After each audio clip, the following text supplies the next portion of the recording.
The strange thing about my husband's funeral wasn't the silence. It was the weight of a folded piece of paper in my hand.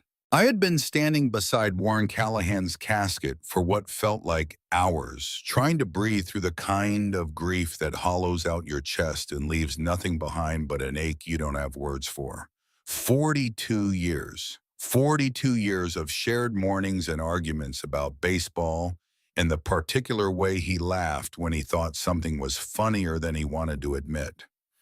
And now he was lying in a mahogany casket at Hargrove and Sons Funeral Home on the north side of Chicago, while October pressed cold and gray against every window. I was thinking about the last cup of coffee we shared when I felt a small hand. Finn, my grandson, 11 years old, appeared at my side the way children do when they don't want to be noticed. He was wearing a navy vest that was slightly too big for his shoulders, and his dark eyes carried something no boy his age should have to carry. He didn't look at me. He pressed a folded piece of paper into my palm with the quiet precision of someone who had rehearsed this moment many times, and then he leaned close and whispered words that would change everything I thought I understood about my own family. Grandpa told me to give this to you if he didn't wake up. Then he was gone, slipping back into the crowd before I could reach for him. I stood very still. The room continued around me. Somewhere behind me, a woman was crying softly. The smell of white lilies was almost too sweet. I looked down at the paper in my hand, and I opened it slowly, carefully, the way you open something you already sense will hurt you. The first line read, "Meredith, don't trust Derek." My hand started shaking before I reached the second line. "Don't go home with them tonight. Call Arthur." I folded the paper again and pressed it deep into the inside pocket of my purse before anyone could see what I was holding. When I looked up, Derek was standing 10 feet away. My son, 44 years old, wearing a black suit that had been pressed to perfection, his expression arranged somewhere between grief and composure in the way only Derek had ever been able to manage. He had been doing that since he was a teenager, turning his emotions on and off like a switch he alone controlled. His eyes were on my hands. Not my face, not the casket, my hands. I pressed my lips together and turned back toward Warren. Warren Callahan had built something real in this world. He had started Callahan Construction with a rented truck and 2 borrowed ladders when he was barely 30 years old. And he had spent the next 4 decades turning it into something that employed 300 people across Illinois and Indiana. He had coached Derek's Little League team for 6 summers while working 14-hour days. He had lent money to employees whose trucks broke down and never once asked to be repaid. He was not a perfect man, but he was a straight one. That was the word 3 of his oldest workers used as they filed past me during the servicemen in their 60s with rough hands and careful faces, men who had known Warren before he knew himself. One of them stopped beside me and said quietly without looking at the casket, 30 years ago he lent me $2,000 so I could fix my truck and keep working. Never mentioned it again." He paused. He was the straightest man I ever knew. He moved on before I could answer. I was grateful for that because I wasn't sure I could have spoken. The service continued. The minister spoke about Warren's generosity and his stubbornness and the particular way he had of making people feel like their problems were problems worth solving. I tried to listen. I wanted to hold on to every word because every word was another moment I could stay beside him before the world pulled me away from this room and into whatever came next. But something else kept pulling at my attention. I noticed a man I didn't recognize sitting in the back row near the wall. He was around 50, wearing a gray suit that probably cost more than most people in the room made in a month. He sat with his hands folded in his lap and his eyes fixed forward, not on the minister and not on the casket, but on some middle distance that had nothing to do with grief. He didn't bow his head during the prayer. He didn't wipe his eyes. He looked like a man waiting for a meeting to conclude so he could move on to the next item on his agenda. I would learn his name later. For now, I only remembered his face. I also noticed Arthur Glendon, Warren's oldest friend, his lawyer for 4 decades, the man who had helped Warren navigate every contract and expansion and legal dispute since the early years. Arthur was 71 now, with silver hair that had once been dark red, and he was sitting alone in a row near the sidewall, deliberately separated from the family section. When our eyes met for a brief moment across the room, something passed between us that I couldn't name yet. He looked away first. I stored that away alongside the stranger in the gray suit. After the service, as people rose and began forming a slow line to approach the casket, Derek materialized at my elbow with the efficiency of someone who had planned his movements in advance. "You should ride with us to the cemetery," he said. His hand found my arm just above the elbow. "I have my own car. You shouldn't be driving today. Not after something like this." "I'm fine, Derek." His grip tightened very slightly, not enough to hurt, just enough to register. "Mom, you've been on your feet for hours. Let us take care of you." Before I could answer, Beverly Marsh appeared on my other side. Beverly was 72, a neighbor from the years when Warren and I had lived on Meridian Street before we moved to the house we had shared for 3 decades. She had known Warren since before Derek was born. She wrapped both her small hands around mine and began telling me about the time Warren had fixed her fence after a storm in 2009, spending an entire Saturday in the heat without accepting so much as a glass of water in payment. "He said neighbors don't charge neighbors," she told me. Her eyes were red. That was Warren. That was always exactly Warren. Derek stepped back. I let Beverly hold my hands and I let her talk. I needed the anchor of her voice, and I also needed the moment Derek's attention moved elsewhere. It moved to Joanna. My daughter was standing near the entrance with a small leather notebook, checking something against a printed schedule. Joanna had always been the organized one, the practical one, the one who responded to crisis by making lists. I had never thought of that as a flaw until now, watching her treat her father's funeral like a project with deliverables. She looked up and caught my eye, then walked over. She hugged me briefly, efficiently. "You still have Dad's office keys, right?" she asked. I blinked. Yes. And his house keys. 2 questions about keys. At a funeral, before I could ask why it mattered, someone else stepped forward to offer condolences, and Joanna smoothly redirected herself, turning toward the newcomer with the practiced ease of someone who had decided the conversation was finished. I stood there and let the unanswered questions settle into the back of my mind where it would keep. The cemetery was 20 minutes north, and the drive did what long drives sometimes do when you have been holding yourself together for too many hours. It loosened something. I drove Warren's old silver sedan, the car he had refused to replace for a decade because it still ran perfectly, and he had never understood spending money on something that was not broken. I let myself cry for exactly the distance between the funeral home and the cemetery gate. Then I stopped because there were things I needed to pay attention to. The burial was short and cold. The green canopy snapped in the October wind. When it was my turn to step forward, I dropped a white rose onto the casket and said goodbye in a voice so quiet I wasn't sure the words made it out of my body. Derek was beside me immediately, his arm around my shoulders, his face arranged in the right expression. From the outside, we must have looked exactly like a grieving son and his mother. From the inside, I kept hearing Warren's first line, "Don't trust Derek." After the final prayer, as people began drifting toward the reception, I found Finn standing near a row of older stones about 20 yards from where the family gathered.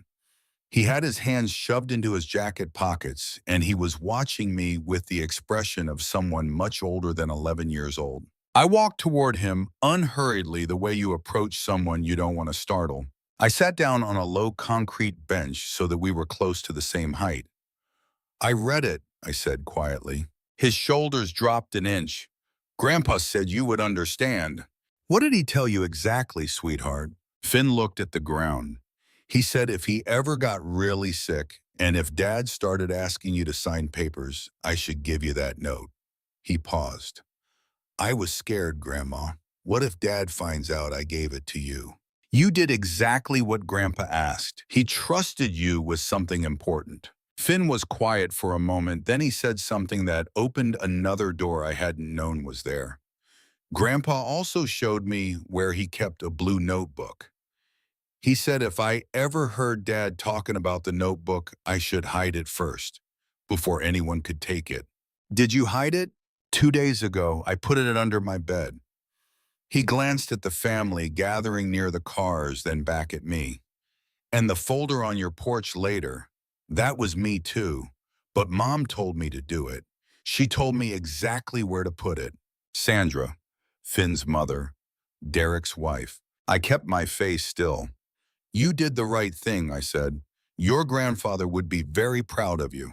Finn nodded, but his eyes had moved past me, and I turned slightly to follow his gaze. Derek was standing at the edge of the family group, not talking to anyone at that moment, just watching us. I turned back to Finn and noticed for the first time a small bruise on his right wrist. It was faint, the kind of mark a child might get from any number of ordinary accidents. But when Derek took a few steps in our direction, Finn shifted his weight almost imperceptibly, angling his body just slightly away from his father. 1 second, then it was gone. I filed it away alongside the keys and the gray-suited stranger and the way Derek had watched my hands at the casket. I didn't know yet what any single piece meant, but I was beginning to understand that the pieces fit together. The reception was held at a community hall 15 minutes from the cemetery, and by the time I arrived, the parking lot was already full. Inside, long tables held coffee urns and trays of food. Soft music floated beneath the sound of conversation.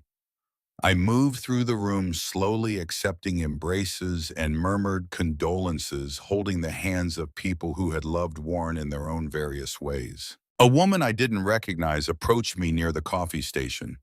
She was in her mid-50s, with brown hair and wire-rimmed glasses, and the manner of someone accustomed to being in rooms where she is not the most important person. She introduced herself quietly as Peggy said she worked with Arthur Glendon and pressed a small, folded note into my palm with the same quiet efficiency Finn had used at the funeral home. She was gone before I could ask anything more. I opened the note carefully, keeping it low and angled away from the crowd. Mr. Glendon says bring the blue notebook if you find it. 9:30 tonight, Marlowe's Diner. Arthur, the name Warren had written in his warning, call Arthur. I put the note in my purse beside the first one and looked up. Across the room, Derek was watching me. He excused himself from the conversation he was in and walked toward me with the focused, unhurried movement of a man who has decided on a direction. Joanna fell into step beside him without being asked. Greg Pruitt, Joanna's husband, joined them from the left. 3 people moving toward me in a loose formation, and none of it accidental. Mom, Derek said when he reached me. His voice had shifted slightly, the public grief note gone something more businesslike underneath. There are some documents we need to handle. Tonight would be the best time while we're all together. Tonight, it's not complicated. Just paperwork to keep the company running while we sort through Dad's estate. Joanna nodded. It's really just a formality. The kind of formality that can't wait until tomorrow, I asked. Some deadlines don't move, Greg said. The bank has certain requirements. They spoke quickly, their explanations overlapping at the edges, and that overlap was what caught me. Not the words themselves, but the rhythm of them, too smooth, too coordinated, like a presentation that had been rehearsed in a room I hadn't been invited into. I looked at Derek. Not optional, I said. That was the phrase you used earlier at the funeral home. Something moved behind his eyes. I just meant for the company's sake. Your father's company. Our company. Eventually, yes. I let a moment pass. I'll think about it tomorrow, I said. Tomorrow might be too late. The words came out before he could stop them. 3 words that told me everything I needed to know about how much they needed my signature and how quickly they needed it.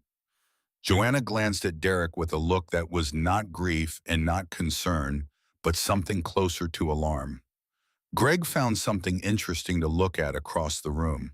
The silence lasted less than 2 seconds. Then Joanna smiled and said something about how overwhelming the day had been and how we should all get some rest, and Derek recovered his composure and agreed, and Greg nodded, and the moment was papered over. But I had seen it. I excused myself a few minutes later and found Sandra standing near the windows on the far side of the room. She was alone, holding a cup of coffee she didn't appear to be drinking, watching the room with the expression of someone who has been watching rooms for a long time without being entirely sure what they're watching for. When she saw me coming, she didn't offer the sympathetic phrases everyone else had been offering all day.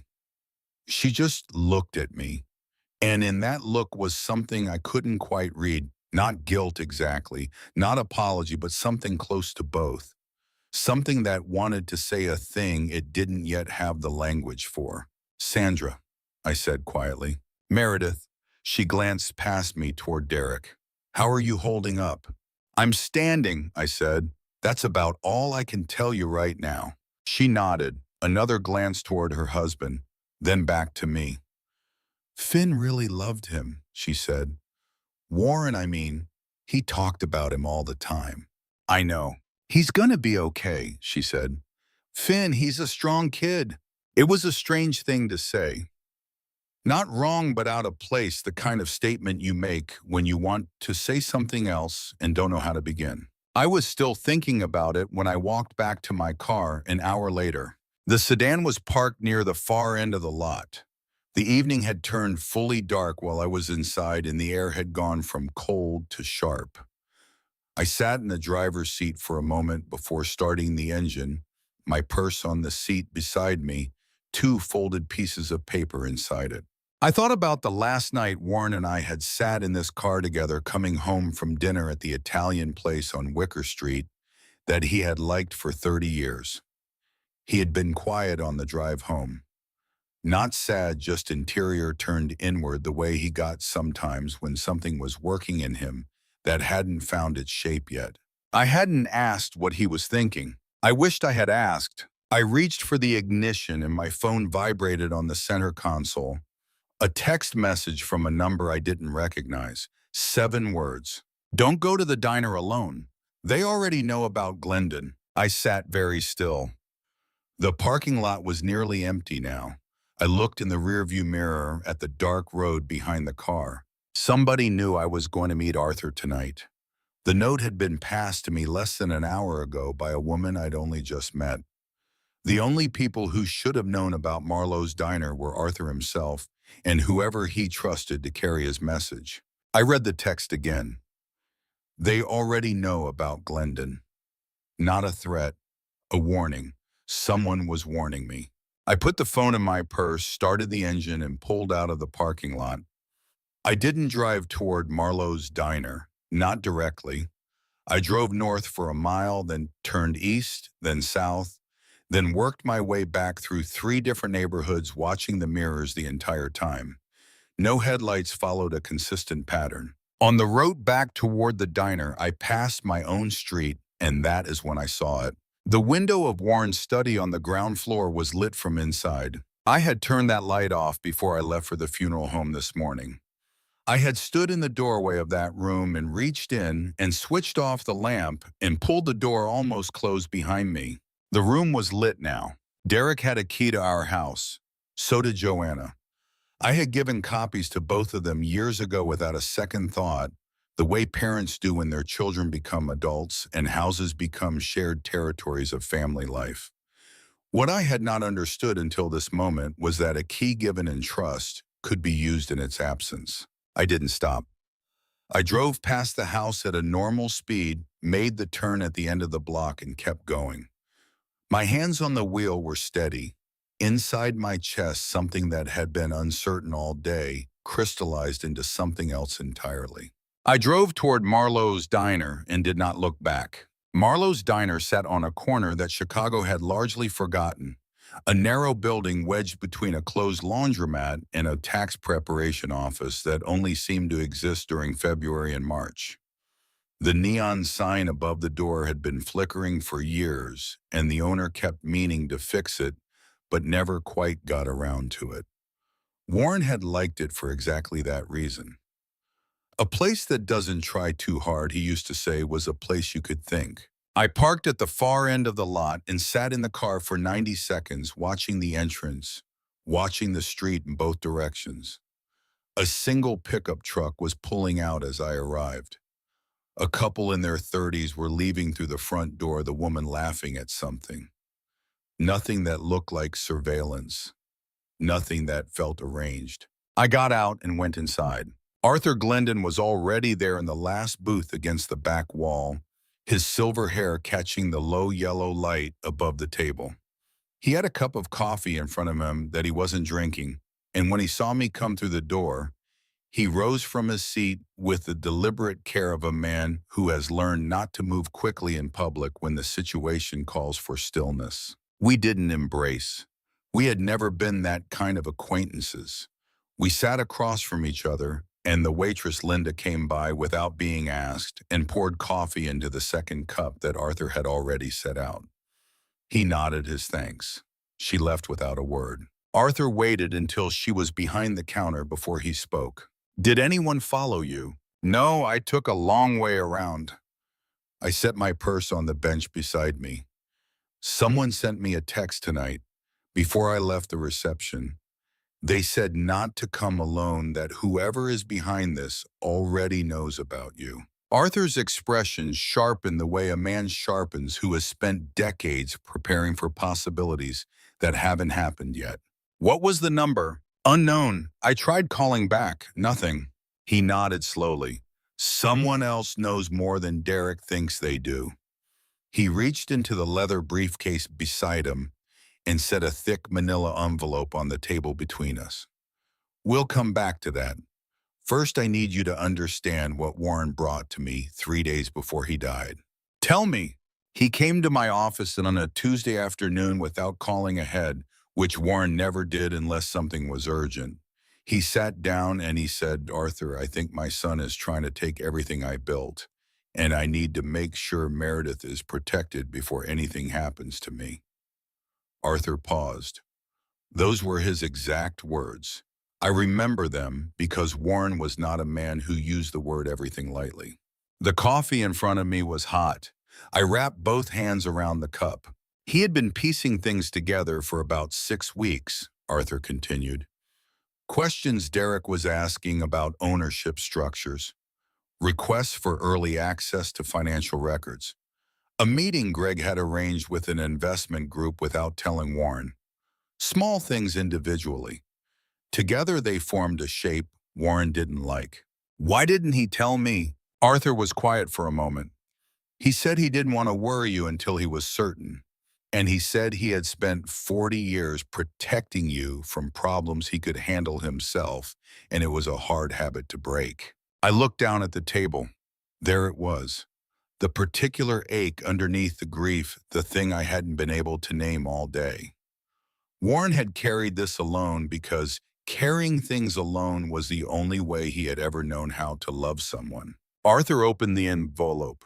The first document was titled Emergency Authority Transfer Agreement.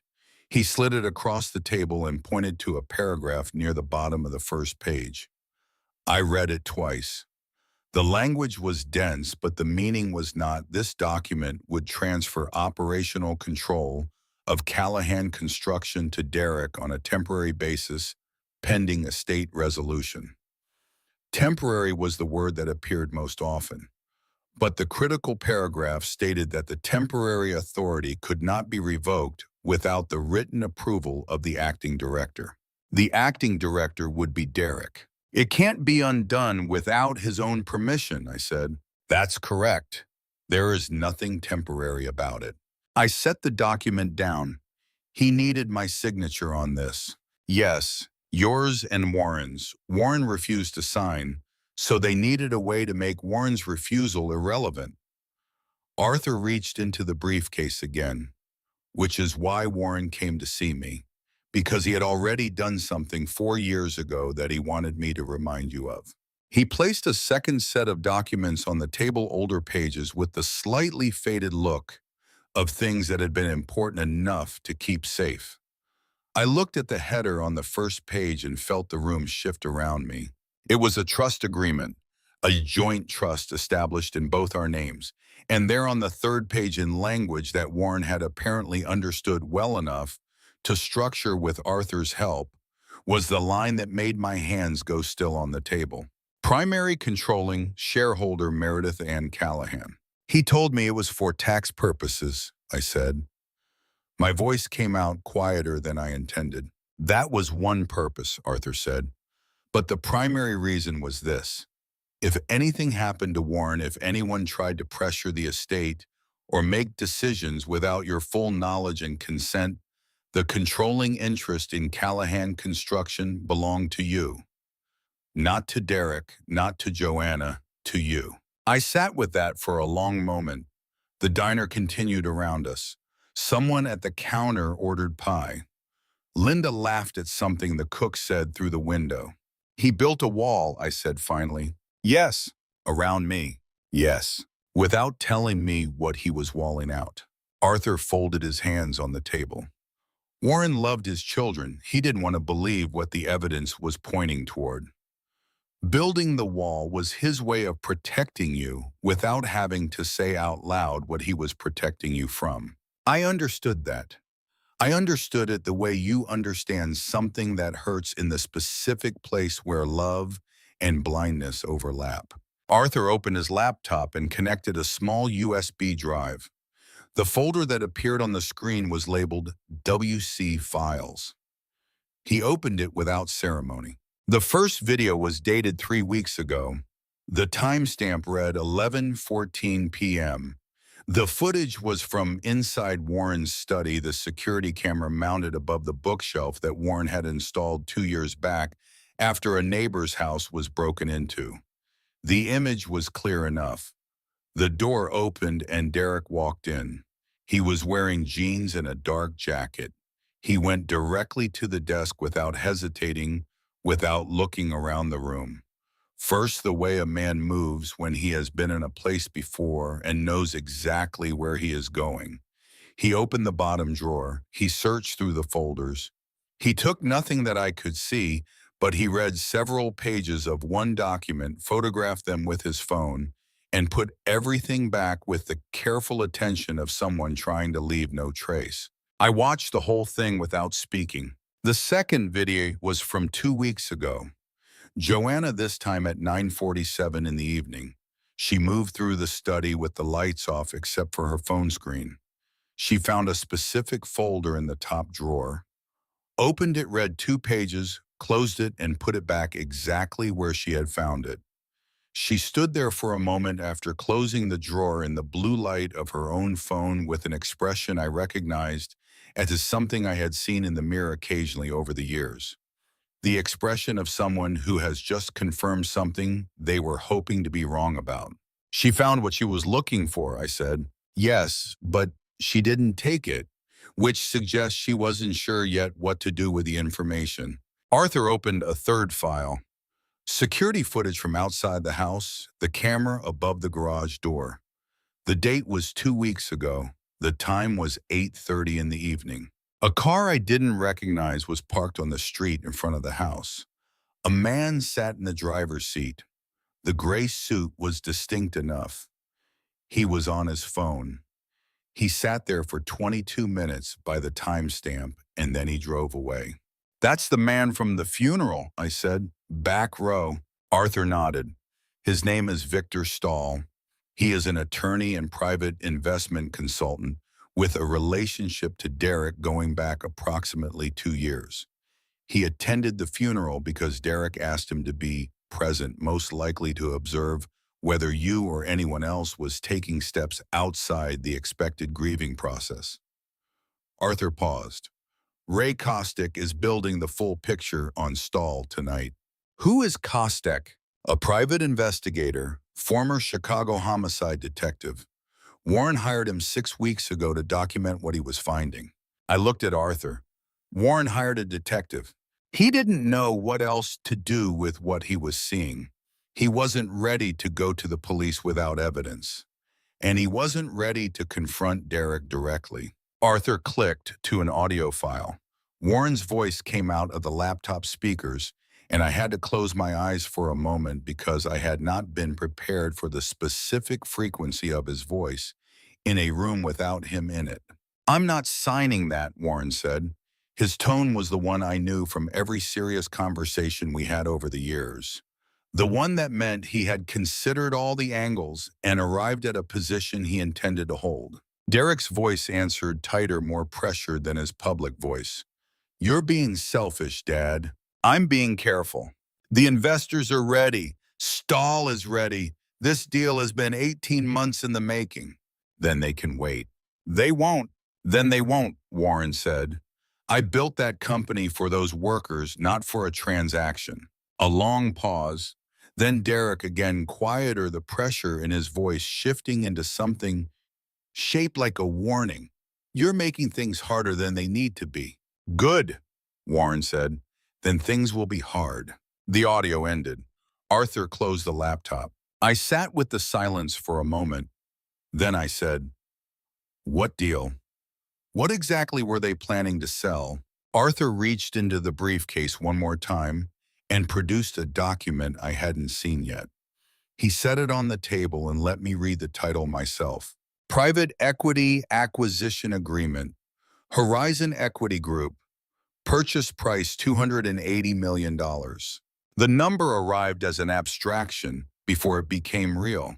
Then it became real. "They were going to sell the company," I said. "The controlling interest, yes. 70% of Callahan Construction to Horizon Equity with Derek retained as acting director during a transition period. The agreement requires the primary controlling shareholder to execute the transfer.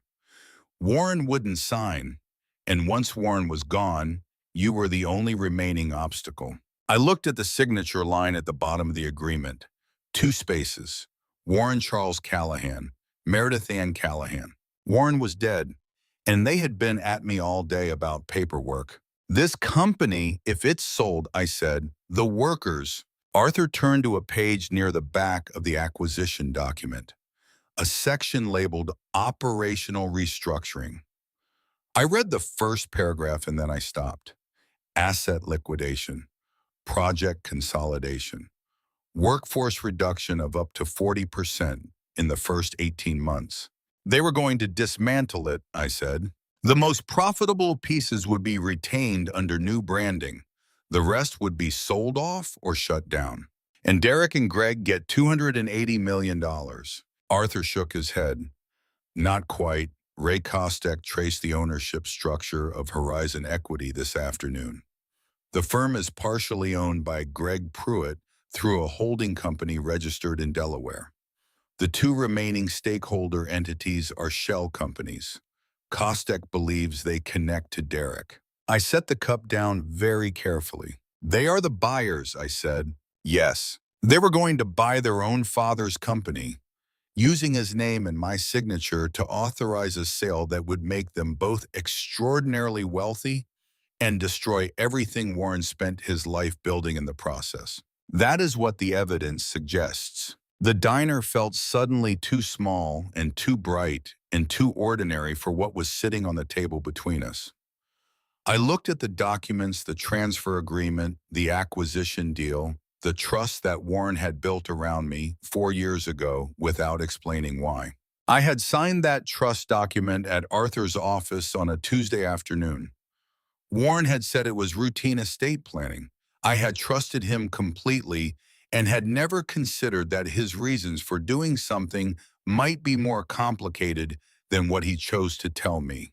He had been protecting me from his own children, and he had said nothing.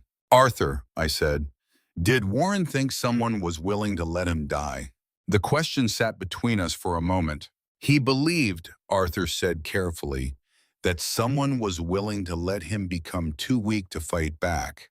Whether they calculated the full consequences of that, whether they understood that a man with a damaged heart under sustained psychological pressure and altered medication might not survive the combination, I cannot tell you what they knew or intended. I can tell you what Warren believed. Altered medication.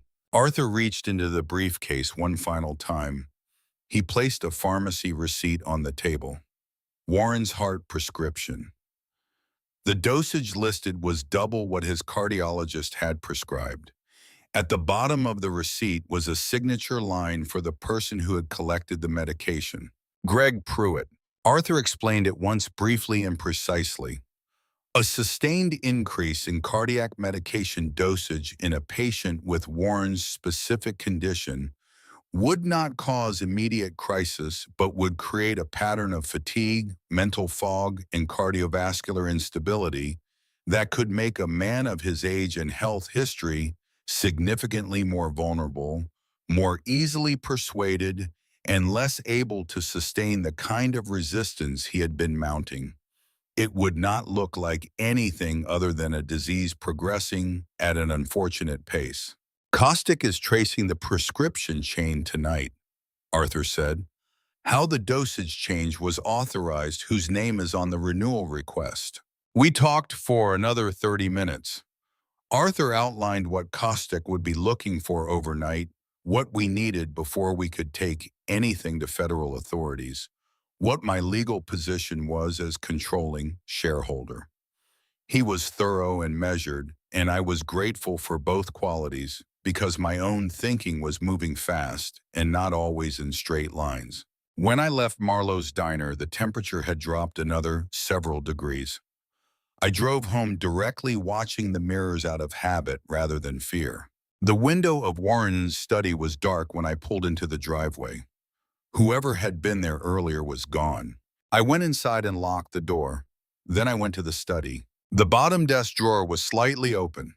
The folders inside disturbed in a way that confirmed what Kostek had already reported when he checked the house. One folder was missing. Derek had taken it during his visit that morning when he had helped me organize some of Warren's papers. I had not been watching carefully enough. Now I understood why he had volunteered to help. What I had not expected was the manila envelope on the front porch. I found it when I went to check the lock on the storm door before bed. It was sitting directly on the welcome mat, no name on the outside, placed there by hand sometime in the past few hours. Inside was the missing folder, and on top of the documents inside it, a note in Warren's handwriting. If this folder disappears, it means I was right about them. Below that, on a separate piece of paper written in the careful printed letters of a child still learning to make his handwriting legible, I put it on the porch like she said. F. Finn, she, Sandra. I was still standing in the entryway holding both pieces of paper when my phone rang. The screen said Dr. Leonard Crane. Warren's cardiologist was calling me at 1:30 in the morning. I answered, "Mrs. Callahan." His voice was tight in the way voices get when someone has been sitting with something they needed to say and finally ran out of reasons not to say it. "I need to meet with you, tonight if possible, in person." "It's 1:30 in the morning, Dr. Crane." "I know, I'm sorry, but there's something I should have told you months ago and I need to tell you before it becomes impossible." We met in the main lobby of Northwestern Memorial's outpatient wing, which was quiet at that hour but not deserted, bright enough and public enough that neither of us would attract attention. Crane was already there when I arrived, sitting in a chair near the windows with his coat still on and his hands in his lap. He looked like a man who had not slept in several days. He stood when he saw me. We didn't shake hands. "I didn't change Warren's dosage," he said before I had even sat down. "I need you to know that first. Someone submitted a renewal request using my digital signature block. The request came through the system flagged as routine. I should have caught it. I should have verified it personally. I didn't. Who submitted it? The request originated from Greg Pruitt's office, his assistant's login credentials. Crane sat back down, and when the refill went through and I received a copy in my records, I flagged it internally as something I needed to review. 3 days later, Victor Stahl called me. What did he say? He said the dosage adjustment was part of a palliative care plan that Warren had verbally agreed to. He said Warren had specifically asked that I not be consulted directly because he didn't want to alarm his wife. Crane paused. He said if I raised any questions about the prescription, he would file a complaint with the state medical board about a malpractice case from 2019 that I had settled privately. He threatened you. Crane didn't use the word. He made the consequences of asking questions very clear. And so you didn't ask them? No, he looked at his hands. I did not. I sat across from him in the fluorescent quiet of that lobby, and I thought about what it cost a person to say that sentence. I did not ask questions when asking them might have saved my husband's life. I thought about what it would cost Crane to carry that answer for however many years he had left. Write it down, I said. Everything you just told me. Sign it. He reached into his coat and produced several folded pages already written, already signed. He held them out to me with both hands. I'm filing a report with the medical board in the morning, he said. I thought you should have your own copy first. I took the pages. I stood up. I looked at him for a moment. Thank you for calling, I said. It was the most I could give him. It was not forgiveness, but it was true. I drove home through streets that were empty in the particular way of very late nights in residential neighborhoods. Not abandoned, but resting, every house holding its people and its quiet. I thought about what I now had: the trust documents, the acquisition agreement, the security footage, the audio recording, Crane's signed statement, the pharmacy receipt, the missing folder Warren had anticipated and prepared a copy of. I thought about Sandra, about what she knew and when she had known it, and why she had chosen tonight to act. I parked in the driveway and went inside and found the blue notebook in the folder on my kitchen table. It was Warren's personal planner appointments and notes spanning the past 3 months. I turned to the last page he had written on. The entries were in his usual hand until the final lines, where the pressure of the pen changed heavier, the writing slightly less controlled. 3 p.m., pharmacy call refill, something wrong. Below that, check security footage. And below that, in letters smaller than the rest pressed into the paper, as though the weight of the thought required the weight of the pen, she'll know what to do when the time comes. She always did. I just never told her that. I stood in the kitchen in the house Warren and I had shared for 30 years, and I read those 2 sentences until I had them memorized. He knew. He had always known what I was capable of. He had spent a lifetime protecting me from things he could handle himself, and somewhere in the last weeks of his life, alone with a notebook and a pen, and the slowly sharpening understanding that he might be running out of time, he had finally said the thing he had never quite managed to say out loud. I set the notebook down. Outside, it was nearly 3 in the morning. In a few hours, Derek would call, and then he would come, and he would bring the paperwork, and he would expect to find a grieving widow who didn't understand what she was signing. I went to bed. I needed what sleep I could find.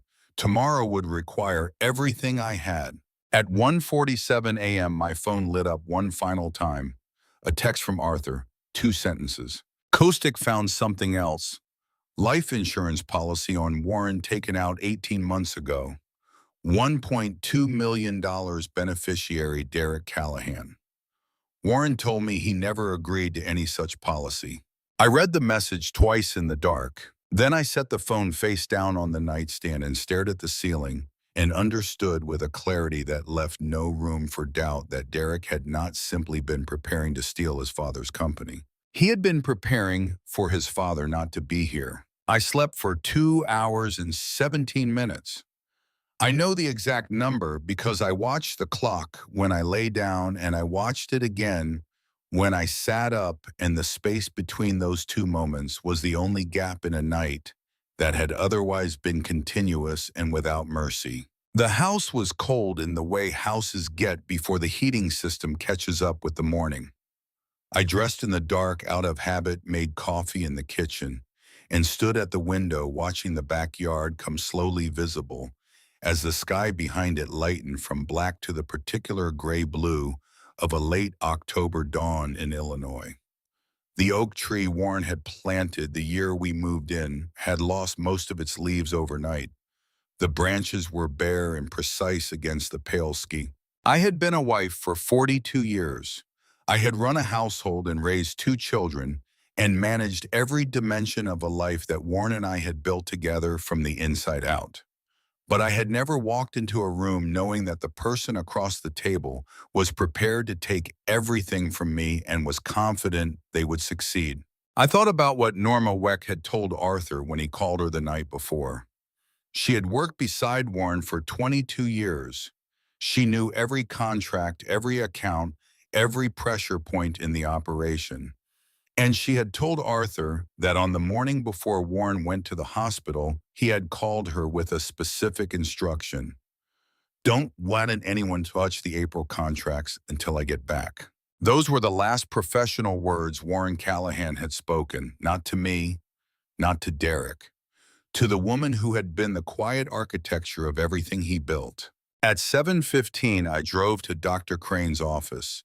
He was waiting outside the side entrance, his coat buttoned to the collar, looking like a man who had not gone home after our meeting. He handed me a sealed envelope without preamble. It contained a second, more detailed statement he had written that morning, along with the original prescription records and the renewal request showing the altered timestamp from Greg's office. The signed statement from the night before and this morning's documentation together formed a complete chain of evidence. I filed the medical board report at 6 a.m., he said. I took the envelope. That took courage, I said. Doing it late is not the same as not doing it. He nodded once. He didn't try to make it into something larger than it was. That was the right instinct. I drove away. Arthur called at 8:30 as I was turning back onto my street. Kostic finished the trace overnight, he said. The financial transfers are fully documented. $25 million moved from an account in Greg Pruitt's name into Horizon Equity over the past 14 months. There are also emails between Derek, Greg, and Stahl spanning the past 2 years. Strategy timelines, contingency plans. He paused. Meredith, these are not impulsive decisions. This has been a deliberate, sustained effort. I know, I said. There's more. Stahl's situation has changed overnight. He's under a separate federal investigation involving another client, and his attorney contacted Kostek's contact at the U.S. Attorney's Office this morning. Stahl is prepared to provide a full statement in exchange for consideration on his own case. I pulled into the driveway and sat with the engine running. He'll give them Derek and Greg and the full structure of Horizon Equity. Everything. I turned the engine off. The morning was quiet around the car, a neighbor walking a dog at the far end of the block, a school bus making its first run 2 streets over. The ordinary world proceeding at its ordinary pace while everything underneath it rearranged itself. Derek will be here at 10, I said. I know, Meredith. Arthur stopped. What? Warren told me once years ago that the thing he admired most about you was that you never needed to raise your voice to make a point land. A pause. I thought you should know he said that. I sat with that for a moment, then I went inside. I spent a few minutes in Warren's study before Derek arrived, not searching for anything but simply being in the room with him. I picked up the framed photograph of him and Finn beside the lake, and I looked at it for a long time. Finn had been 7 in that photograph. Warren had driven them both up to Wisconsin for a weekend, because he said every boy needed to learn that waiting for something worth catching was its own kind of lesson. They had caught one small fish between them, and they were both holding it up like it was a trophy, both of them grinning with the particular joy of people who are exactly where they want to be. I set the photograph back in its place and went to the living room. At 5 minutes before 10, I heard a car in the driveway. I was sitting with the documents arranged on the coffee table in a specific order that I had decided upon while I was in the study. The trust agreement was on top. Underneath it, the acquisition contract, then the pharmacy receipt, then Crane's signed statements, then a single page that Kostek had sent to Arthur's secure email at midnight, a summary of the financial trace with the key figures and entity connections organized in plain language. I had not put out coffee. Derek came in with his key, which he had always had, and which I had decided not to reclaim before this moment, because reclaiming it would have told him something I wasn't ready to tell him yet. He was wearing a gray suit today, not the black of yesterday, not the language of grief. He had moved on from grief the way you move on from a costume when the performance is over. He set his briefcase on the side table by the door. He looked at me. He looked at the coffee table. "Mom," he said. His voice was in the register he used for managing things, calm and slightly flattened, the voice of someone who has decided in advance how a conversation will go. "Sit down, Derek." Something in my tone made him pause for just a moment before he sat. He opened the briefcase and began to remove documents, the emergency authority transfer agreement, the supporting materials, the places where my signature was expected. He began to speak. He explained the necessity of continuity during the estate process. He used the word transition 4 times in the first 2 minutes. He was thorough and he was prepared, and he was watching my face for the response he expected, which was the hesitation of a woman who did not fully understand what she was being asked to do and could be gently guided toward yes. I let him finish. Then I reached forward and moved his documents to the side of the table, and I placed the trust agreement in front of him. He looked at it. He read the header. His hands went still on the arm of the chair. "Where did you get this?" It was not a question. It was the sound of a calculation failing. "Read paragraph 7, I said. He read it. I watched his face move through several things in quick succession. Disbelief first, then a rapid internal reassessment, then the particular anger of someone who has been outmaneuvered by a person they underestimated. "This doesn't change the operational reality," he said. "The company still needs leadership." "It has leadership. You can't run a construction company, Mom." "I know that." Warren knew that too, which is why he made sure I would have people around me who could. I placed the acquisition agreement on top of the trust document. "Tell me about Horizon Equity." The color left his face in a way that had nothing to do with grief. "Where did you get that?" "The same place I got everything else. Your father prepared for this, Derek. He prepared for exactly this." Derek stood up. When people don't know what to do with their bodies, they stand up. He walked 2 steps toward the window and then stopped, which told me he hadn't actually decided to go anywhere, he had just needed to move. "This deal was good," he said. His voice had changed, register lower now. Less managed, something genuine underneath it, even if what was genuine was not admirable. $280 million. Do you understand what that number means? Dad was sitting on something extraordinary, and he was protecting it like it was a vegetable garden. He was protecting the people who depended on it. They would have found other work. "Is that what you told yourself?" He turned back from the window. "The construction market in this region is contracting. I was finding a way to maximize value before it degraded. That's not theft, that's strategy." I placed the pharmacy receipt on the table. He looked at it. He looked at the name at the bottom. He looked at me.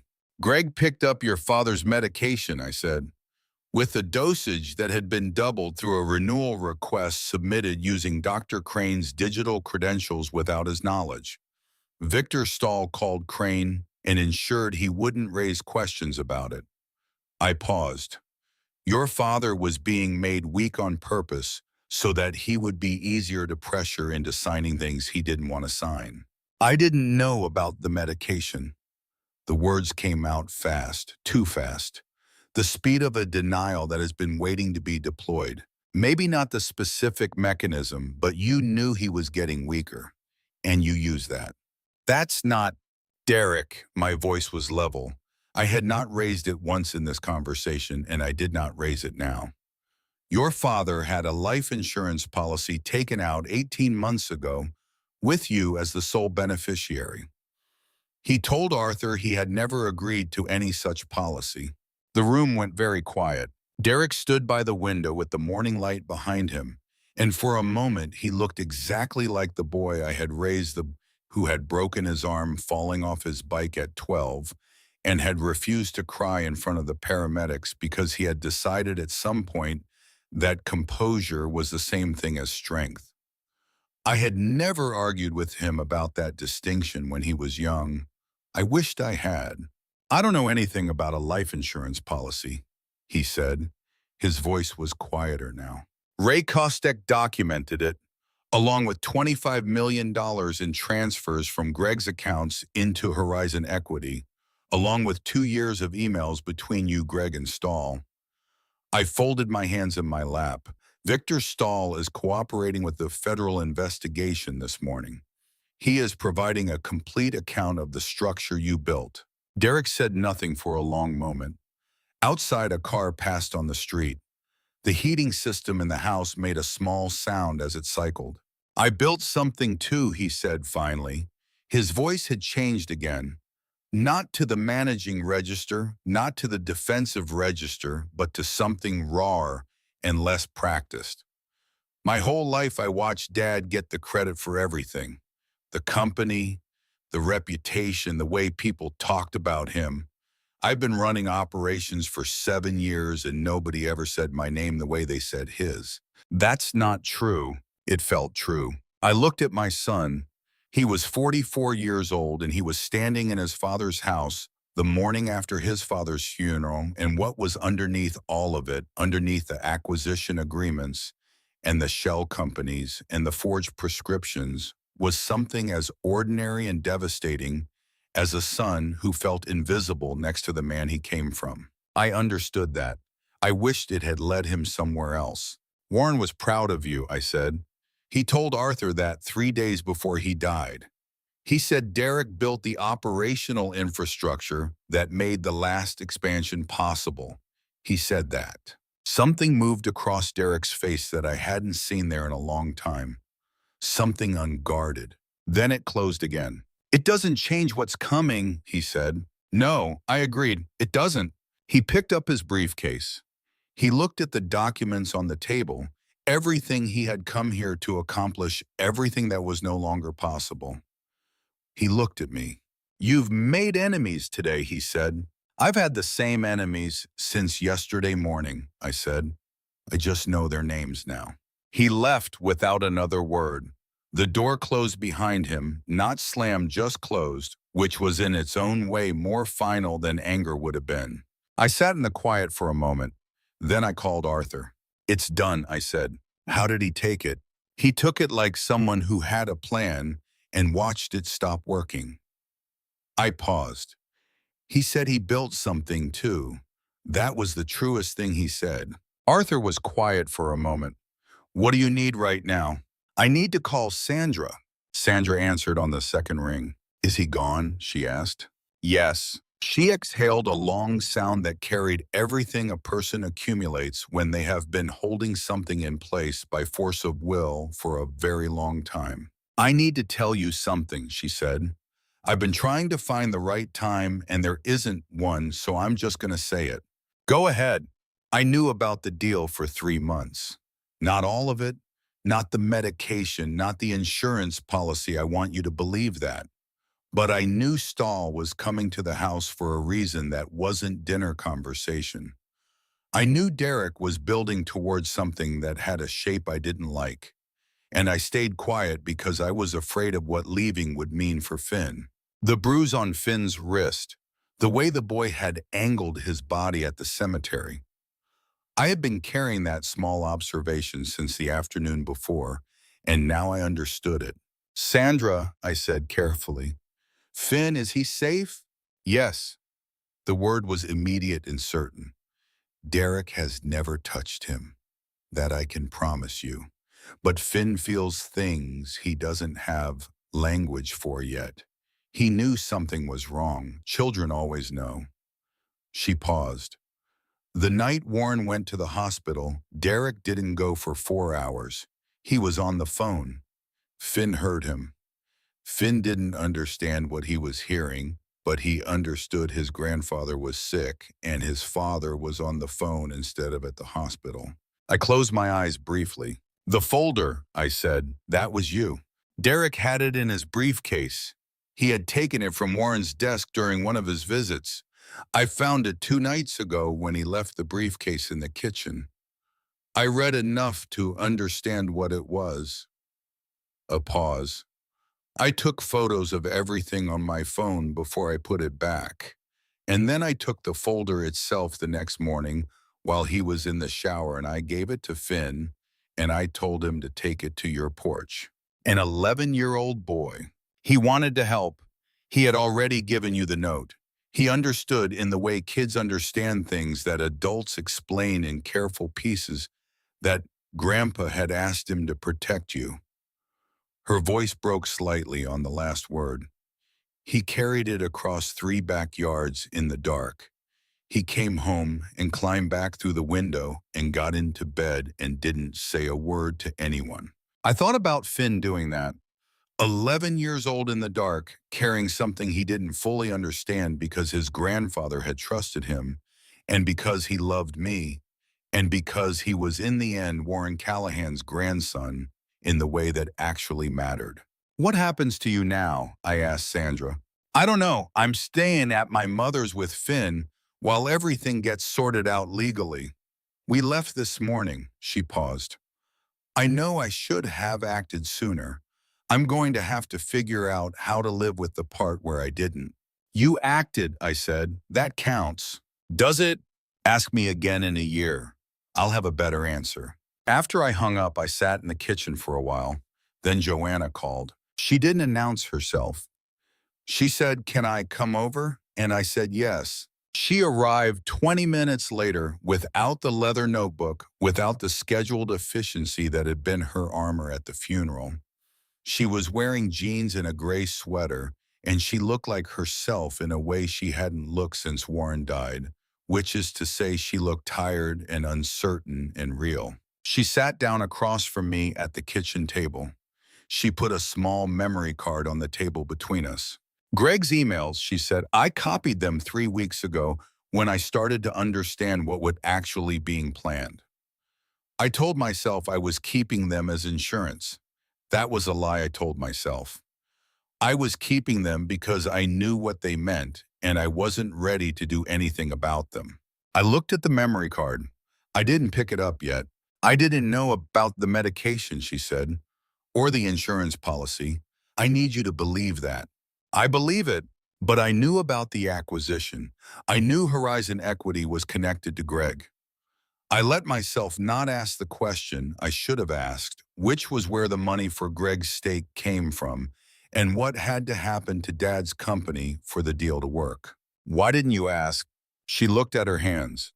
Because I was afraid of the answer. Because Greg and I had been having problems for 2 years, and the deal was the thing he was most alive about in all that time, and I didn't want to be the person who took that away from him. She looked up. That's a terrible reason. It's a human reason, I said. It doesn't make it right. No. We sat with that for a moment. What are you going to do? I asked. I filed for divorce this morning. She said it without drama, without the quaver I might have expected. I don't know what comes after that, but I know I can't be in a marriage with someone who was willing to do this to Dad. She paused. To you. I picked up the memory card and held it in my palm, evidence she had held for 3 weeks while deciding who she was going to be. Thank you, I said. Don't. Her voice was tight. I should have come to you a month ago. Yes, but you're here now. She nodded. She hugged me at the door briefly and carefully, and I let her, and then she was gone. I picked up the phone and called Finn. He answered immediately, his voice slightly breathless, the way boys his age answer phones when they have been waiting for something and are relieved the waiting is over. Hey, Grandma. Hey, sweetheart. I sat down in the chair nearest the window, the one that caught the afternoon light. I wanted to call and tell you something important. Okay, you did the right thing. Every part of it. Hiding the notebook, carrying the folder in the dark, giving me Grandpa's note at the funeral. I paused. He chose you to carry that note because he knew you would be brave enough to deliver it. He was right. Silence on the line for a moment. Then Finn's voice smaller. I was really scared, Grandma. I know. What if I'd done it wrong? You didn't. But what if I had? Outside the window, the bare oak tree stood in the afternoon light, the branches casting long patterns across the dry grass below. Your grandfather used to tell me, I said, that the most important decision a person makes isn't the big one at the end. It's every small one they make along the way that gets them to the point where the big one is even possible. You made the right small decisions. That's why the big one worked. Finn was quiet for a moment. Then he started to cry. Not dramatically, not the way children cry when they want something, but the way they cry when they have been holding something at the exact edge of their capacity for too long, and someone has finally told them they are allowed to put it down. It was the sound of 11 years old trying to process something that would take years to fully understand. I stayed on the line. I didn't tell him it was okay because not all of it was yet. I didn't tell him to stop because there was nothing wrong with what he was feeling. I just let him know I was there. And after a while, the crying slowed, and he took a long breath and said, "Can I come visit soon?" As soon as your mother says it's okay. Can we go to the lake, the one Grandpa liked? I looked at the photograph on the shelf across the room, visible through the open doorway of the study. Two people and one small fish and a whole afternoon that had been exactly right. Yes, I said, we can go to the lake. 3 weeks later, I sat across a wide desk from Norma Wecht in the main offices of Callahan Construction on a Thursday morning. Norma had dark hair going silver at the temples, and the manner of someone who has spent decades being the most prepared person in every room without needing anyone to acknowledge it. She had spread a project map across the surface between us, 14 active construction contracts across Illinois and Indiana, each one marked in red. She had been Warren's director of finance for 22 years. She had answered when Arthur called her the night after the funeral without hesitation. This one, she said, pointing to a marker near the center of the map, is the one he was most worried about protecting. The April contracts on the Evanston residential project. 312 units, a general contractor relationship Warren had built over 15 years. If that fell through, the ripple would have taken 4 other projects with it. He called you that morning, I said, before he went to the hospital. Norma nodded. Don't let anyone touch the April contracts until I get back. She looked at the map. I didn't let anyone touch them. I looked at the map. 14 red markers. The thing Warren had been trying to protect, visible now as a geography, a set of real places where real work was being done by real people who had trusted that the company would keep its commitments. Walk me through them, I said. Start from the beginning. Norma looked up at me. Something shifted in her expression, something that recognized something. That's exactly what Warren always said, she told me. I know, I said. He taught me a lot of things without realizing he was doing it. We sat there as the morning moved and she talked, and I asked questions that were not always the right questions, but were sincere ones. and she answered them with the patience of a person who understands that learning takes the time it takes. Derek's attorney had reached out the previous week to discuss settlement options that would keep certain matters from reaching a federal courtroom. Arthur had responded with two words: not yet. There were processes underway that needed to run their course. Greg Pruitt had retained separate counsel. Victor Stahl had given his statement, and the implications of it were still working their way through the relevant offices. It would take time. These things always did. But the company was still standing. The April contracts were intact. Norma Wecht was still at her desk. And the people Warren had spoken of on that recording, the workers who had no idea how close they had come to losing the ground beneath them, were still working. I drove home in the late afternoon. The route took me past Hargrove and Sons, past the cemetery gate, past the coffee shop on Meridian Street, where Warren had liked to sit on Saturday mornings with a book he would read for 20 minutes and then abandon in favor of watching the street outside. I thought about what Finn had asked me on the phone. Did Grandpa know it would turn out okay? I thought about the right answer to that question, the one that was true rather than simply comforting. Warren had not known it would turn out okay. He had been a man who understood that outcomes are not guaranteed, that careful preparation is not the same as certain victory, that the people we love most are capable of becoming people we do not recognize. He had spent the last weeks of his life afraid of exactly that understanding. What he had known was something different. He had known that Meredith was capable. He had known that Arthur was trustworthy. He had known that Finn, given the right instructions and the right moment, would be brave. He had gathered what he could gather, built what he could build, and then he had placed the remaining work in the hands of the people he trusted most. That was not certainty. It was faith. And there is a difference between those two things that matters more than I had understood before these 3 days taught me to understand it. I parked in the driveway and went inside. The house was warm now, fully itself again, in a way it hadn't been in the days immediately after Warren died.